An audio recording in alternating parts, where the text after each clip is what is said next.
अधिकारी को भी आना चाहिए। और आप जितने भी प्रशासनिक अधिकारी हैं सारे लोग नौकर पेशा लोग हैं साहब, हम सारे लोग टैक्स अदा करते हैं। अगर बड़े लेवल पे बात करें तो ये सारे टैक्स पे ही लोग हैं, और जितनी भी व्यवस्था हमारी है ये सारे इन्हीं लोगों की समस्याओं के निराकरण के लिए है। चाहे आप लगे हुए हैं, चाहे हमारे एसडीएम साहब, डीएम साहब या अन्य प्रशासन में बैठे हुए बड़े अधिकारी हैं, वो सारे के सारे इनकी समस्याओं के निराकरण के लिए हैं। और 10 दिन तक यहाँ धरना करने के बाद अगर वो नहीं आ रहे हैं, ये समस्या नहीं सुनी जा रही है, तो ये साहब पढ़े लिखे लोग नहीं है, इनको कानून की किताब नहीं पढ़ी गई।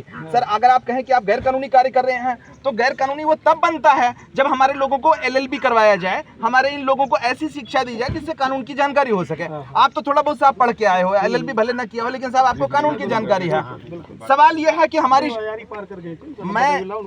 हमारा जो है उसका बहुत से बात हो रही है। सर मैंने पहले भी कहा कि ये सारी जितनी व्यवस्थाएं आपकी हैं, मैं शिक्षा पे बहुत बोलता हूं, हमारी एजुकेशन का स्टैंडर्ड इतना लो है कि बेचारे कानून जानते ही नहीं, और अगर कोई अज्ञानतावश गलती करता है तो वो क्षम्य अपराध की ही श्रेणी में आना चाहिए। सर अब आना चाहिए ना, है नहीं ना, नहीं सर आप इसको थोड़ा सा देखिए, लेकिन आप मानो हैं सर। और फिर एक और बात बताइए कि जब हम नारे लगाते हैं, हमने ये बताइए कभी हमने कहा किसान की जय हो?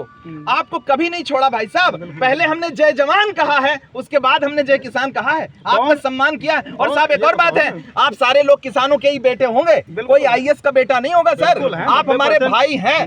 और हमने भी पीछे भी नारा लगाया है कि जो अधिकारी न्यायी है वही हमारा भाई है। 90% किसान है यहाँ पर, और इस 90% में नौकरी करने वाले लोग हैं, उसमें से कम 60% लोग किसानी करके आए हैं, थोड़ा बहुत चाहे ज्यादा किए चाहे कम किए, उसमें ऐसा नहीं है, और सबको अनुभव है।